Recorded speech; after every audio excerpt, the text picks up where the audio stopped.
Hello दोस्तों जब भी हम किसी बिल्डिंग का कंस्ट्रक्शन करवाते हैं तो उसमें बीबीएस क्या है बहुत ही ज़्यादा अहम रोल प्ले करता है। क्योंकि दोस्तों जब भी हम कोई स्टील का कैलकुलेशन निकालते हैं तो हमें या तो पीडीएफ से निकालना होता है या फिर हमें किसी ऑटोकैड की फाइल से निकालना होता है। बट बहुत बार दोस्तों ऐसा होता है कि जब हम किसी पीडीएफ से हम बीबीएस निकालने लगते हैं तो उसमें क्या है बहुत से ऐसे टिपिकल बार्स आ जाते हैं जिनका हम एग्जैक्टली कैलकुलेशन नहीं निकाल पाते हैं। तो दोस्तों आज का सेशन उसी बारे में होने जा रहा है। ऑटोकैड की मदद से हम किस तरीके से अपना बीबीएस निकाल सकते हैं और इजीली उसको अच्छे से सारा कैलकुलेशन वहां पर कर सकते हैं। तो चलिए दोस्तों वीडियो को स्टार्ट करते हैं।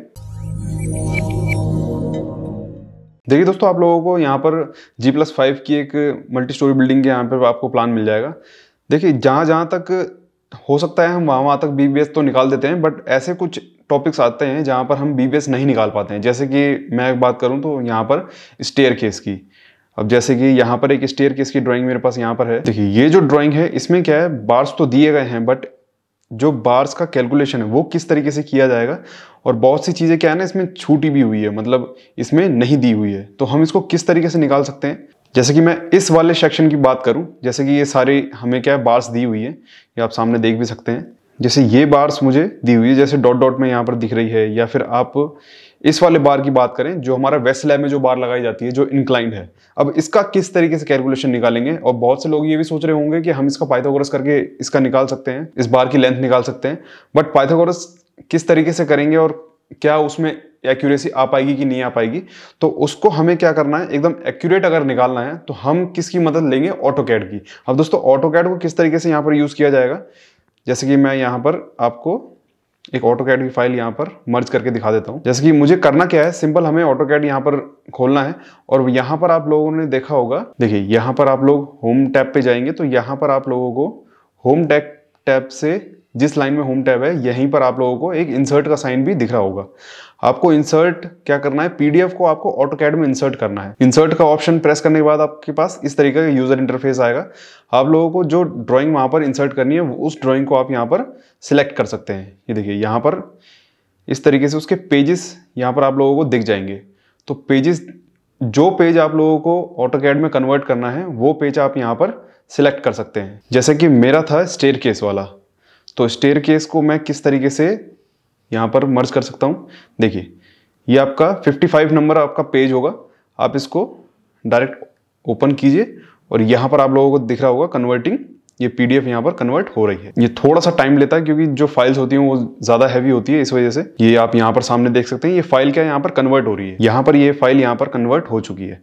अब अगर मैं इसका बार्स यहाँ पर देखना चाहूँ, जैसे कि अगर मैं सिंपल कोई भी बार यहाँ पर निकालना चाहूँ तो ये इसकी डायमेंशन यहाँ पर दे भी रखी है। ठीक है, ये यहाँ से लेके यहाँ तक की ये जो बार्स है इसकी डायमेंशंस बहुत बार दे भी रखी होती है। जैसे यहाँ पर ये 1500 दी हुई है। ठीक है, तो इन बार्स के थ्रू हम इस तरीके से निकाल सकते हैं। बट ये जो स्लैंट हाइट है, ठीक है, ये जो हमारी स्लोप में ऐसे जा रही है, ऊपर जो जा रही है बार, इसका कैलकुलेशन हम किस तरीके से करेंगे। तो उसके लिए हम डायरेक्ट क्या कर सकते हैं, सबसे पहले हमें क्या करना होगा, इसका स्केल सेट करना पड़ेगा। अगर हमें इस तरीके से कोई भी बीबीएस निकालना है तो सबसे पहले उस पीडीएफ का हमें स्केल सेट करना पड़ेगा। उसके लिए हमें क्या करना है, जैसे कि कोई भी डायमेंशन यहाँ पर आ रही है, जैसे 1750 यहाँ पर आप लोगों को दिया हुआ है, तो हमें सबसे पहले क्या देखना है कि इसका स्केल किस यूनिट में है, किस चीज़ में है। तो हम एक बार इसको डायमेंशन की कमांड डालकर एक बार इसकी डायमेंशन चेक कर लेते हैं। तो ये आ रहा है 47.43। ठीक, ये आ रहा है दोस्तों मीटर में।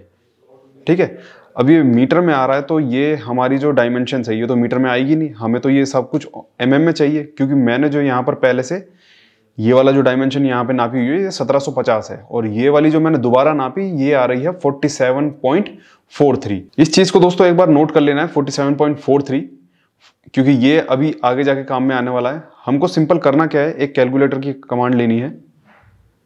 आप ऑटोकैड का भी कैलकुलेटर यूज कर सकते हैं और आप विंडोज का भी कैलकुलेटर यूज कर सकते हैं। तो इसमें डायरेक्ट हमको करना क्या है, 1750 डिवाइडेड बाय 47.43। इसको अगर मैं एंटर करता हूं तो ये आ जाएगा 36.89। ठीक, तो ये हमारा स्केल फैक्टर यहां पर यूज होगा। अभी इसको आगे किस तरीके से कंटिन्यू करना है मैं आप लोगों को बता देता हूँ। ये देखिए, मुझे एक्यूरेट लेंथ निकालने के लिए हमें पहले इसका स्केल सेट करना पड़ेगा। तो स्केल सेट करने के लिए दोस्तों हमें क्या करना है, स्केल सेट करने के लिए हमें डायरेक्ट होम टैब पर जाना है। यहाँ पर ये आपको स्केल का कमांड यहाँ पर मिल जाएगी। स्केल का कमांड आपको यहाँ देना है और ये बोल रहा है सिलेक्ट ऑब्जेक्ट।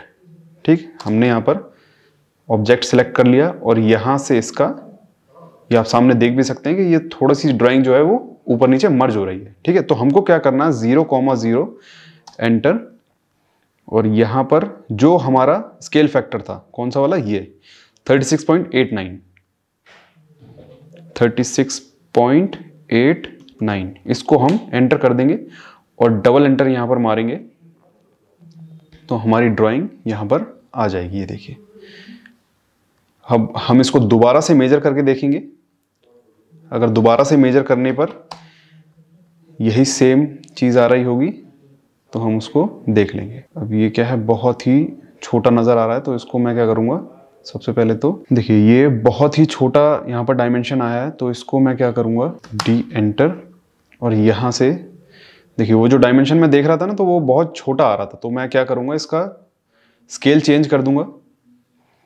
तो यहाँ पर जो 1 आ रहा है मैं इसको 200 कर देता हूँ। ठीक, 200 करने के बाद सेट करंट करेंगे और इसको क्लोज कर देंगे।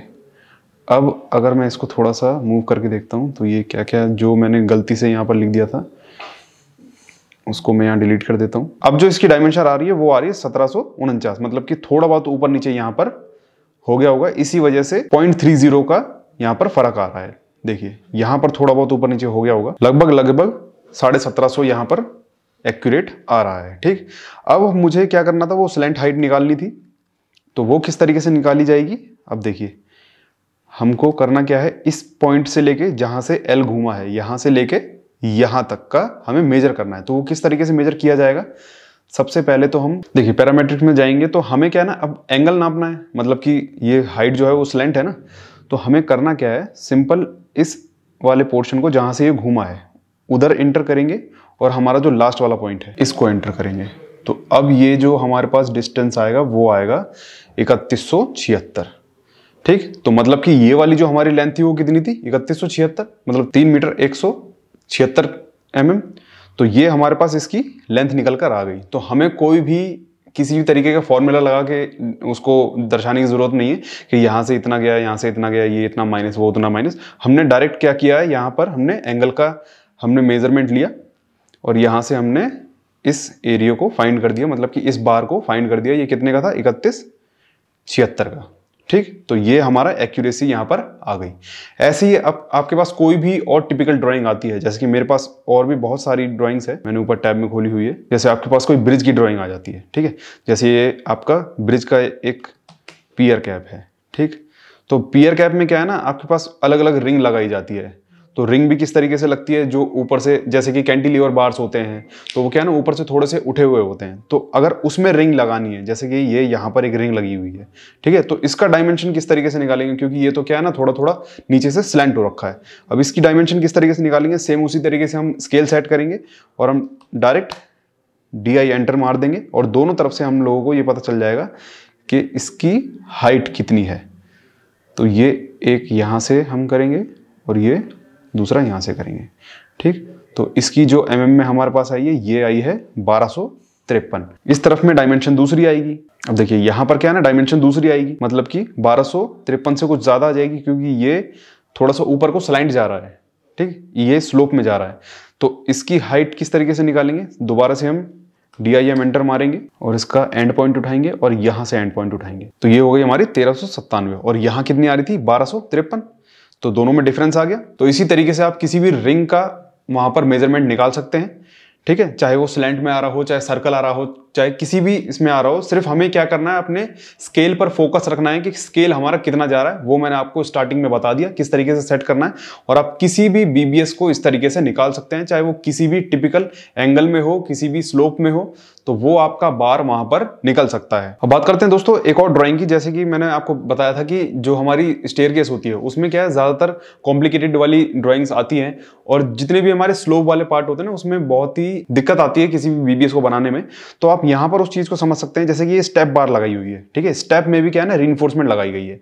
तो जो रीइंफोर्समेंट है उसका कैलकुलेशन किस तरीके से किया जाएगा। अब जैसे कि ये राइजर है, ठीक है, तो आधा क्या है वेस्ट स्लैब में गया हुआ है और आधा ये राइजर में गया हुआ है। तो इसका डायमेंशन किस तरीके से निकलेगा वो भी आप यहाँ पर देख सकते हैं। देखिए मैंने स्केल पहले ही सेट कर दिया था और DIM एंटर मारा और यहाँ पर इस तरीके से एक इसका कॉर्नर पकड़ेंगे और एक इसका कॉर्नर पकड़ेंगे, तो ये जो हमारा डायमेंशन आया ये है 727 mm, ठीक है। और ऐसे ही हम इसका भी निकाल सकते हैं, मतलब कि इस वाले स्टेप बार का भी निकाल सकते हैं, ठीक। तो इसमें कोई भी फॉर्मूला लगाने की जरूरत नहीं है जिससे कि आपको खुद ऐसा महसूस हो कि ये आंसर जो है गलत आया है।